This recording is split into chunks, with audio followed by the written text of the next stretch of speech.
Alors dans la vidéo précédente, je vous ai fait une présentation rapide de ce qu'était un site web dev d'un point de vue général. Dans cette vidéo, nous allons parler de deux choses, des types de sites et des types de pages. Et bien sûr, pour chacun d'eux, les avantages et leurs inconvénients. Vous allez voir que les types de sites et les types de pages sont assez intimement liés.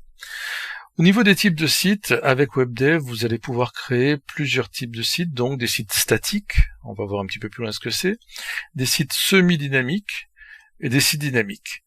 Les sites dynamiques étant également possibles en PHP, ce qui est plutôt réservé aux personnes qui utilisent déjà cette technologie et qui veulent rester sur PHP. Donc. Alors je vais vous montrer quelques schémas qui illustrent ces différents types de sites. Alors pour ça, je vais utiliser un PDF que vous pouvez télécharger sur le site de l'éditeur qui s'appelle Concept.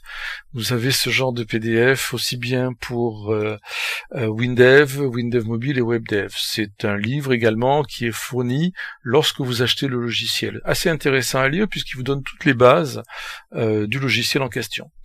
Donc ici, je vais vous montrer une page qui décrit justement les différents types de sites. Au niveau de WebDev donc, et on commence par les sites statiques. Un site statique, c'est un site qui sera généré sous forme de page HTML et qui ne bougera pas, qui est donc, comme son nom l'indique, statique. En général, ce genre de site pourra être utilisé pour créer par exemple un catalogue que l'on va mettre sur un CD-ROM ou sur une clé USB ou toute autre forme de distribution de catalogue que vous pouvez imaginer.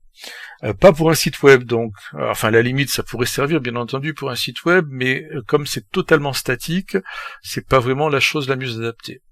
Donc vous créez le site avec le logiciel WebDev comme d'habitude, vous créez donc vos pages du côté de WebDev, des pages justement entièrement statiques, donc des pages dans lesquelles vous mettez des éléments, des champs, des textes, des images, etc.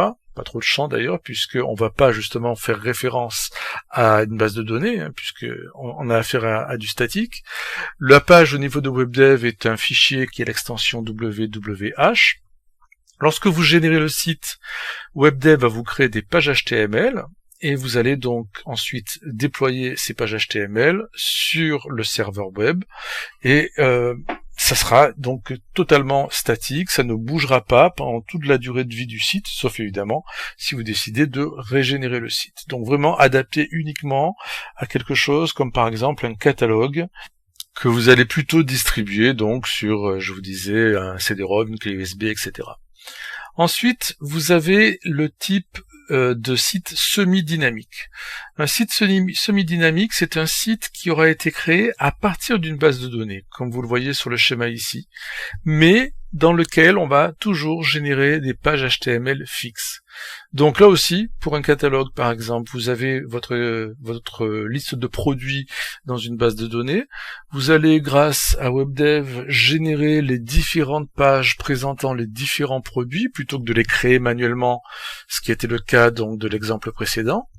Donc là, vous allez les générer de manière dynamique au moment où vous générez les pages HTML, mais ensuite, les pages HTML seront figées et elles seront consultées telles quelles par l'internaute. Donc encore une fois, plutôt destiné à créer un catalogue ou quelque chose vraiment qui ne bougera pas pendant que l'internaute le consulte. Le plus classique, évidemment, sera le type de site dynamique. Dans ce cas-là, les pages sont générées en temps réel, au fur et à mesure que l'utilisateur, que l'internaute y accède. Donc, sur le serveur web, vous aurez besoin d'avoir des pages HTML spécifiques, bien sûr, générées par WebDev, plus le moteur WebDev et la base de données à laquelle il va accéder. En général, il y a une base de données. Si vous n'avez pas de base de données dans votre site, c'est qu'il sera probablement statique d'ailleurs. Ici donc les pages sont générées au fur et à mesure que l'utilisateur y accède, comme je disais à l'instant, et donc si par exemple il consulte vos produits sur un site marchand, il va passer donc de page en page sur les différents produits, et à chaque fois qu'une page est affichée, elle est régénérée du côté du serveur et recalculée. Donc c'est totalement dynamique, comme son nom l'indique, et en temps réel. Si en arrière-plan vous modifiez la base de données, elle sera bien entendu, ces modifications seront bien entendu répercutées sur les pages visibles par l'internaute. C'est aussi, bien entendu, le genre de site que vous allez créer lorsque l'internaute devra tout simplement interagir avec le site, créer des enregistrements, modifier des enregistrements, etc., tel que vous utilisez une application sous Windows, par exemple. Il y a encore une autre distinction qui est faite au niveau des sites dynamiques. Vous avez donc deux sous-types, va-t-on dire, deux types de sites dynamiques. Le site dynamique standard, qui est celui-ci, enfin celui qui est illustré ici plus exactement, et le site dynamique AWP. La différence entre les deux, c'est une question de contexte. C'est ce que ce texte vous explique. En gros, quand vous créez un site dynamique classique, les pages contiennent, au niveau du serveur, un contexte. Le contexte, c'est tout ce qui a servi à construire la page. C'est la position dans la base de données, c'est les variables globales liées à ce que l'utilisateur fait, etc. Quand on change de page, ce contexte est conservé et donc on peut utiliser les différentes pages du site dynamique comme on utiliserait une application avec donc des données au niveau de l'application qui sont conservées d'une page à l'autre. Dans le cas de pages AWP, c'est un petit peu différent. Les pages AWP sont un petit peu plus autonomes. Elles n'ont pas à la base de contexte. Enfin, elles en ont un, évidemment, puisqu'elles ont bien été créées à partir d'une base de données, par exemple, ou à partir de données venant du serveur. Mais ce contexte n'est pas conservé d'une page à l'autre. Alors, il y a moyen, évidemment, de les conserver. On va pouvoir créer, ou plutôt gérer manuellement, par programmation, les contextes au niveau des pages AWP. Alors, vous allez me dire, pourquoi avoir les pages AWP si elles sont moins intéressantes et moins pratiques à utiliser que les pages dynamiques standards? Eh bien, la différence est importante. Au niveau d'un site web dynamique standard, les URL sont, j'allais presque dire, aléatoires. Alors, c'est pas vraiment de l'aléatoire, mais l'URL ne sera pas la même, par exemple, à chaque fois que vous réafficherez la même page. Parce que l'URL fera référence à une page qui aura été créée donc dynamiquement, cette page n'étant pas conservée et pouvant changer de contexte justement, l'URL ne sera donc pas la même. Dans le cas d'un site AWP, ou de page AWP, comme vous voulez, le principe sera un petit peu différent.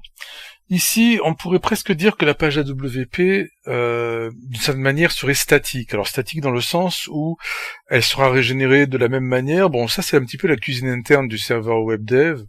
À la limite, on ne sait pas vraiment exactement comment il gère ça, mais le tout est que cette page AWP va avoir systématiquement la même URL. Et c'est ça le point important en fait dans l'histoire. C'est qu'on va pouvoir donc référencer le site écrit en AWP. Le référencer auprès des moteurs de recherche, comme Google par exemple évidemment. Et de plus, l'utilisateur, l'internaute, pourra garder un lien, donc un raccourci, sur un favori si vous préférez, sur cette URL, et la réutiliser indéfiniment pour toujours revenir à la même page, ce qui n'est pas du tout le cas avec un site standard. Si l'utilisateur bookmark, mémorise donc l'adresse d'une page dynamique d'un site standard, il ne pourra pas revenir dessus, ça ne fonctionnera pas. Par contre, ça fonctionnera avec les sites AWP. L'inconvénient d'un site AWP, c'est que les pages sont indépendantes les unes des autres et il n'y a pas de contexte conservé d'une page à l'autre. Et notamment, par exemple, pas de variable globale ou toute chose de ce genre-là. Donc une information n'est pas conservée, une information du côté serveur, on va dire, du côté programmation, n'est pas conservée d'une page à l'autre, en tout cas par défaut. Il y a moyen évidemment de gérer ça par programmation et de faire en sorte de conserver le contexte, de récupérer des informations d'une page à l'autre. On peut aussi les passer par l'URL par exemple, ou gérer le contexte par programmation, enfin bref, il y a moyen de faire, sauf que ça se programme. Donc voilà toute la différence entre un site dynamique classique et un site dynamique AWP. Le choix, il n'est pas très compliqué en fin de compte. D'abord, ce qu'il faut savoir, et ça c'est un point important parce que c'est pas super clair dans la documentation, c'est que c'est pas vraiment figé. Si on crée un site en choisissant par exemple AWP, il va par défaut générer des pages AWP, mais rien n'empêche de faire des pages dynamiques. Et l'inverse est vrai aussi, d'ailleurs c'est plutôt l'inverse qu'on fera en général. On va par exemple créer un site dynamique dans lequel on pourrait éventuellement faire des pages AWP. Donc tout dépend, à vrai dire, de l'usage du site. Et puis on peut toujours changer ces éléments-là et ces propriétés, puisqu'il s'agit en fin de compte de propriétés. Un site AWP est tout simplement un site qui contient des pages AWP. Le site en lui-même n'est pas AWP, ça ne veut pas dire grand-chose. Ce sont les pages qui le sont. Et le fait que la page soit AWP ou dynamique classique ou statique ou toutes les options que dont je vous ai parlé, c'est tout simplement une propriété de la page, quelque chose que l'on peut modifier dans le paramétrage de la page. Donc rien n'est figé et il n'y a pas beaucoup de risque de se tromper. Alors, on peut choisir faire le mauvais choix au départ, mais on peut assez facilement revenir en arrière. La plupart du temps, le principe est assez simple ici, la plupart du temps vous allez faire un site dynamique classique. Voilà, ça c'est le plus courant, surtout si votre site doit être manipulé par l'utilisateur, par l'internaute, de manière à un peu comme une application, où vous allez il va créer des documents, il va les enregistrer, les modifier, les lister, etc. Si votre site est plutôt destiné à faire un site marchand, un catalogue ou quelque chose dans ce genre-là, là vous allez plutôt vous orienter vers des pages AWP de façon à ce que l'utilisateur, l'internaute, puisse donc les référencer. Enfin les référencer, ça c'est pour Google, mais tout au moins les bookmarker pour y revenir à volonté. Voilà, donc comme je vous disais, c'est pas vraiment figé tout ça, mais c'est important de savoir que ça existe. Si vous avez un doute, prenez au départ le site classique normal et vous pourrez toujours, encore une fois, revenir là-dessus un petit peu plus tard. Je vais simplement rouvrir WebDev pour vous montrer ses propriétés, où vous allez les trouver au niveau des pages. Donc voilà, j'ai rouvert l'exemple e-commerce. On est sur une page ici qui s'appelle client adresse. Bon, peu importe le nom de la page. Si je double-clique dessus et que je regarde donc la boîte de dialogue de ses propriétés, de description de la page, vous voyez ici en plein milieu sur l'onglet général les options dont je vous parlais à l'instant. Donc page dynamique, page semi-dynamique, page statique, page PHP. Et dans le cas de la page dynamique, on peut cocher ou pas la case génération en mode AWP, donc sans contexte automatique, comme je vous le disais. Voilà, vous voyez, donc comme je vous disais, c'est assez facile à changer, c'est quelque chose qui peut se faire directement à ce niveau-là. Donc en général, on partira sur un site dynamique et on cochera ou pas en mode AWP selon les besoins et selon les pages sur lesquelles on est. Voilà, ce qui était important ici, c'est de comprendre ces différences entre les sites statiques, semi-statiques, dynamiques, etc. Nous allons pouvoir commencer à travailler. Cette formation étant une formation de base sur les fondamentaux, nous allons faire un site classique, dynamique, standard, sans aucune particularité pour commencer. Nous verrons bien sûr dans d'autres formations et dans d'autres vidéos des éléments plus avancés à ce sujet. Merci et à bientôt.